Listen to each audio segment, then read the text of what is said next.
Muy buena tarde, licenciada Fidelia Hernández Rodríguez y compañeros presentes. Hoy, sábado, toca exponer el equipo número 4, el primer parcial de la materia Derecho Procesal Penal.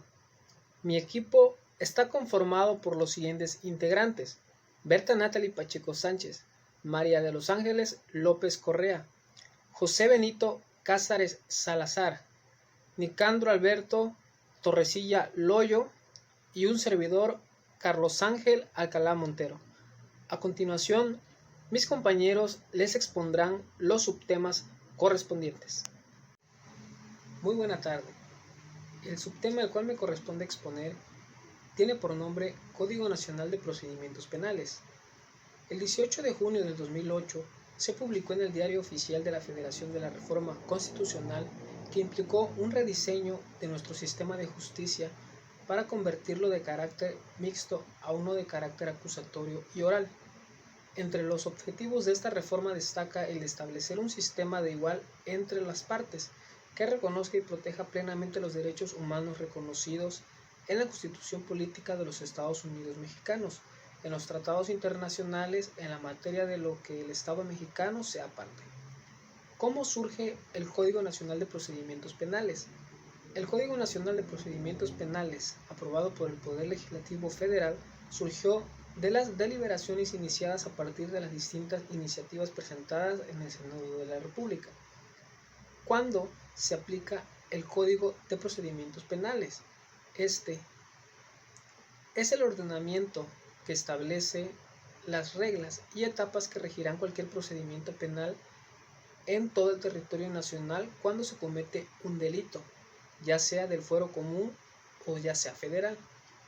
Es el primer código de procedimientos penales que surge del consenso y de acuerdo a las fuerzas políticas nacionales representadas en el Congreso de la Unión. El presidente Enrique Peña Nieto promulgó el Código Nacional de Procedimientos Penales, que permitirá tener un código único que será válido en todo el territorio nacional. De esta forma, todos los procesos penales se llevaron a cabo bajo las mismas reglas, fortaleciendo así la solidez de nuestro Estado de Derecho. Esta promulgación es importante porque se trata de uno de los cambios jurídicos más relevantes en las décadas. También, todos los procesos penales se llevarán a cabo bajo las mismas reglas, fortaleciendo la solidez de nuestro Estado en Derecho.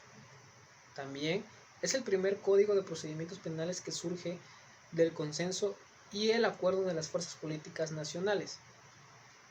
Tiene como factores centrales la protección de la víctima, el respeto a sus derechos, la presunción de inocencia, la reparación del daño y el respeto al debido proceso.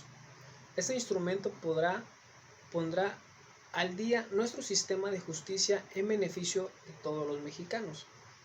¿Cuál es su estructura y principios? La normativa procesal es por definición una estructura, un itinerario, un modo de operar en el camino de la seguridad y de la justicia.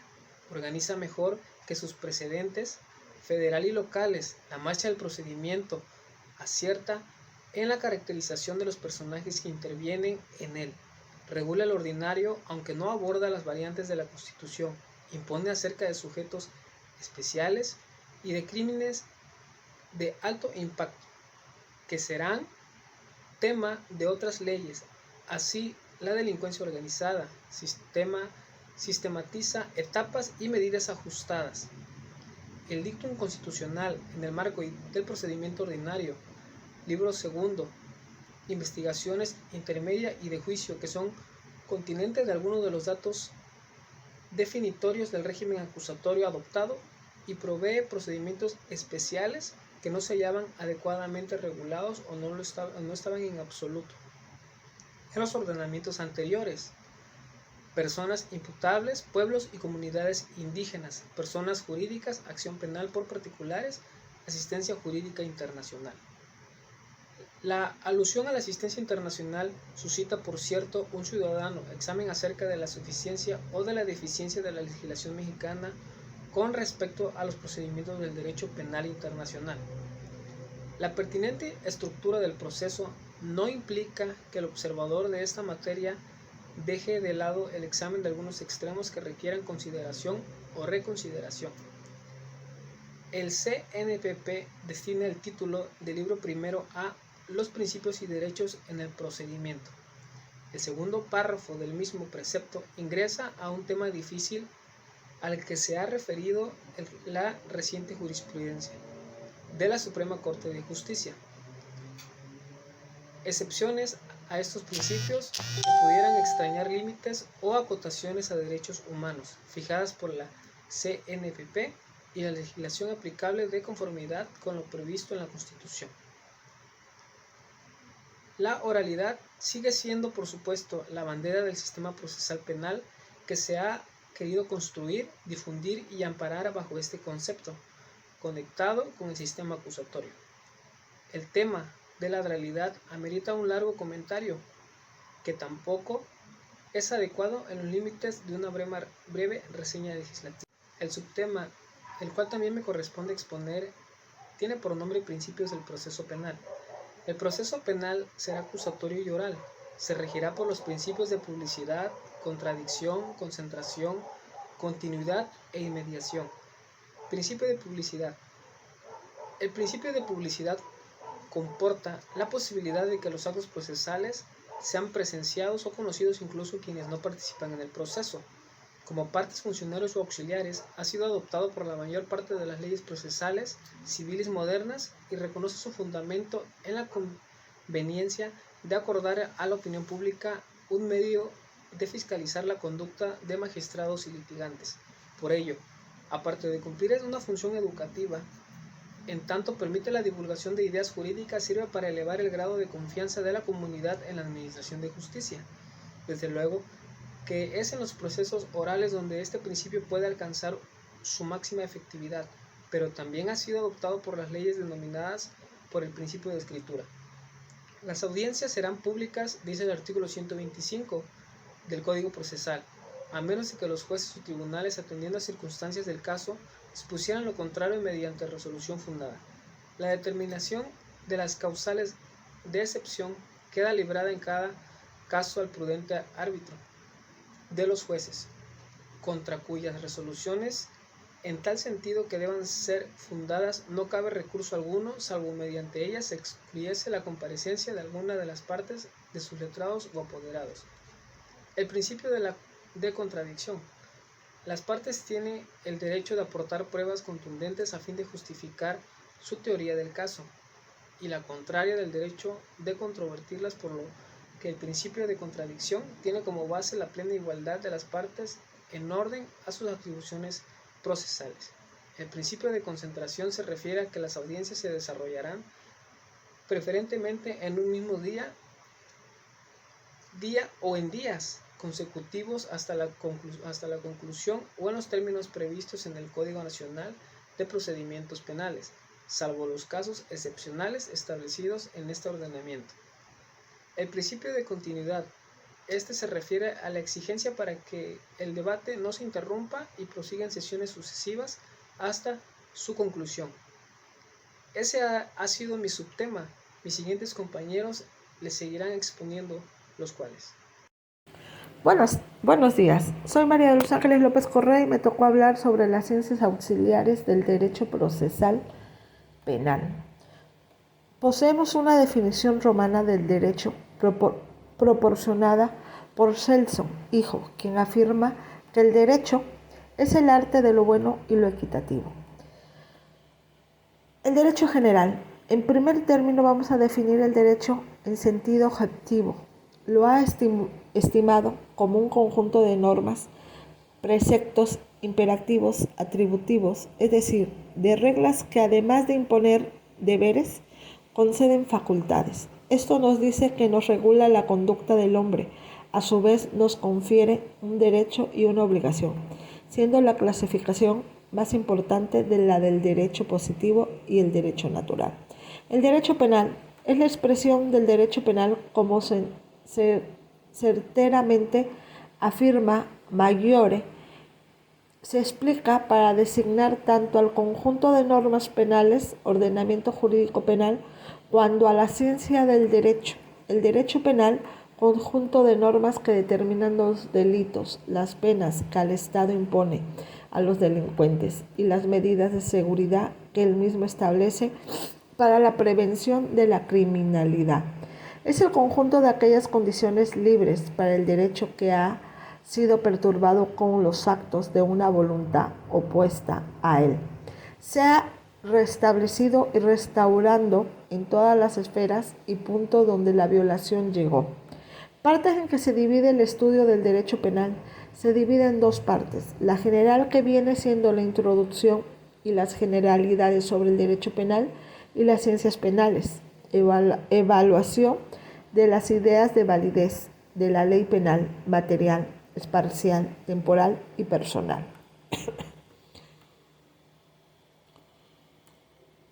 Como fenómeno jurídico, social, natural, las ciencias penales no solo se sirven del derecho penal, sino de varias ciencias. De ahí es que hablemos de las ciencias penales, ya que cada una se enfoca al delito y al delincuente y a la pena desde su ámbito.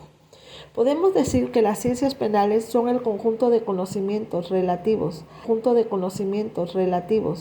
al acto u omisión tipificado como un delito, o al acto considerado delincuente, o a la pena o a la sanción, y a los demás medios de defensa contra la criminalidad.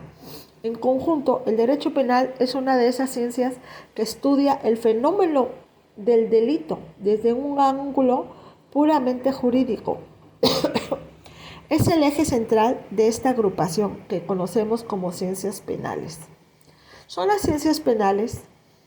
El miembro de la Academia Mexicana de Ciencias Penales lo define: son un conjunto de disciplinas científicas, tanto de naturaleza filosófica como jurídica, casual, explicativa, que hacen el objeto de su estudio el delito, el delincuente y a las penas y medidas de seguridad. El profesor titulado de Criminología en la UNAM, Rodrigo Manzanera, añade que estudian también conductas parasociales y asociales, así como los sujetos que los cometen. Las normas penales rigen y ciertas conductas que no son en sí antisociales, pero que son consideradas en esta forma por el legislador.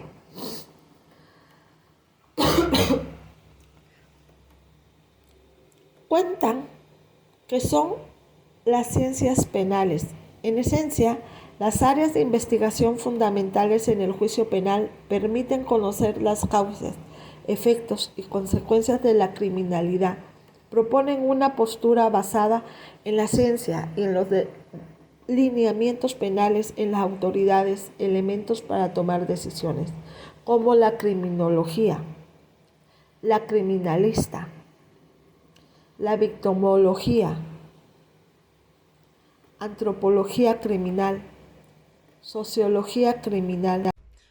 Hola, soy Natalie Pacheco y dándole continuidad al tema referente al concepto del derecho procesal penal. El derecho procesal penal tiene que ver, en cambio, con la impartición de justicia cuando se han quebrantado leyes y hace precisa una acción de justicia para impartir un castigo o llevar a cabo una reparación. El derecho procesal es, por último, único, instrumental y autónomo, y forma parte del derecho público porque contempla los intereses de la comunidad y no únicamente los de los particulares. Se compone de un conjunto de normas jurídicas que regulan aquellos procedimientos que tengan carácter penal. Estas normas se recogen en la Ley de Enjuiciamiento Criminal. La función del derecho procesal penal es hacer efectivo el derecho penal. Se investigan unos hechos que aparentemente pudieran ser delictivos y que por ello encajarían en alguno de los delitos descritos en el Código Penal. Identificar a los autores y sancionarles. De esta manera, se persiguen dos finalidades: dar respuesta a la delincuencia y también dar respuesta a las víctimas. Existen distintos derechos propios del proceso penal. Los más importantes son el derecho a acusar, el derecho a defenderse y el derecho a penar. El primero puede ostentarlo el ciudadano o el Ministerio Fiscal. El segundo lo ostenta cualquier persona investigada o acusada. Y el tercero solo lo tiene el Estado y se ejerce a través de los jueces. La justicia penal debe servir al mismo tiempo como amenaza o función preventiva para evitar la comisión de delitos y también como función represiva una vez estos se han cometido. Buenas tardes, licenciada y compañeros. Soy José Benito Cáceres Salazar del equipo número 4 y el tema que les voy a exponer es el de sujetos procesales. El nuevo sistema de justicia penal contempla nuevas figuras para garantizar que los procesos sean más cortos y se lleven a cabo con transparencia y eficacia. Estas figuras son la víctima, que es la persona que sufre un delito, tiene derecho a que la autoridad cuide su integridad física y le brinde la protección necesaria según el riesgo que corra. El imputado, que es la persona sobre quien se ha recabado información que hace suponer su participación en un delito y en contra de la cual el Ministerio Público realiza una acusación ante el juez. Una característica central del nuevo sistema penal es la presunción de inocencia. Esto es que no se puede considerar a nadie culpable hasta que no exista una sentencia por parte del juez. Peritos son expertos autorizados para investigar con métodos científicos y tecnológicos. Busca obtener información certera sobre lo que realmente ocurrió durante un delito. Actúa como agente investigador experto en alguna ciencia, arte u oficio y su testimonio tiene carácter de prueba. Puede ser llamado a declarar durante el juicio. Defensores. Se encargan de la defensa legal del imputado. Puede ser un abogado particular contratado o un defensor público que proporciona por ley el Estado. La reforma constitucional estableció que el defensor deberá ser licenciado en Derecho, con cédula profesional. Antes el imputado podía ser representado por una persona de confianza, que en la mayoría de los casos no era un abogado, situación que generaba violaciones a sus derechos al no garantizarle el acceso a una defensa adecuada. El Ministerio Público, que es el encargado de investigar los delitos y llevar a juicio a quien se considere responsable de estos, conduce la investigación y coordina a las policías y a los servicios periciales. Más adelante hablaré más acerca del Ministerio Público. Los jueces tienen la responsabilidad de impartir justicia. Debe hacerlo de manera pronta, completa e imparcial y garantizando el Estado de Derecho y contribuir a fortalecer la democracia. En el nuevo sistema penal acusatorio existen varios tipos de jueces. A todos ellos se les llama de forma general órgano jurisdiccional y dependiendo de la etapa del procedimiento participan en él y son el juez de control, el tribunal de enjuiciamiento, el tribunal de alzada y el juez de ejecución. Con esta especialización se aumenta la calidad de los procedimientos penales. Facilitadores son profesionales cuya función es ayudar a la víctima y al imputado a encontrar soluciones alternas al juicio para llegar a acuerdos y resolver sus conflictos de manera pacífica. La participación de facilitadores se realiza con base en reuniones entre víctimas e indiciado bajo ciertos principios, que es de voluntariedad, información, confidencialidad, flexibilidad, imparcialidad y equidad. Personal penitenciario tiene como función promover la reinserción de los sentenciados a la sociedad. Para ello realiza un análisis de la conducta del interno y presenta propuestas ante el juez de ejecución. Este a su vez podrá otorgar beneficios que modifiquen las condiciones o hasta la reducción de la pena. Y por último tenemos al asesor jurídico, que es el abogado que se encarga de asesorar a la víctima o ofendido. Puede ser un abogado particular contratado o un abogado gratuito proporcionado por el Estado. A continuación voy a hablar del Ministerio Público. El Ministerio Público es el encargado de investigar los delitos y llevar a juicio a quien se considere responsable de estos, conduce la investigación y coordina a las policías y a los servicios periciales. Estas atribuciones se las otorga el artículo 21 constitucional. El Ministerio Público cuida los intereses de la sociedad al perseguir los delitos y vigila que en toda investigación se respeten los derechos humanos. Es quien debe demostrar la existencia o no de un delito y la responsabilidad de quien lo cometió.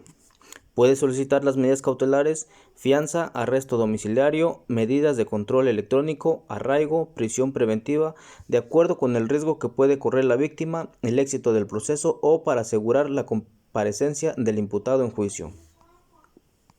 A su vez, debe instruir a las policías sobre la legalidad y valor de las pruebas recolectadas, así como de las demás actividades que realicen dentro de la investigación. Según el Código Nacional de Procedimientos Penales, en su artículo 127, es competencia del Ministerio Público conducir la investigación, coordinar a las policías y a los servicios periciales durante la investigación, resolver sobre el ejercicio de la acción penal en la forma establecida por la ley y, en su caso, ordenar las diligencias pertinentes y útiles para demostrar o no la existencia del delito y la responsabilidad de quien lo cometió o participó en su comisión.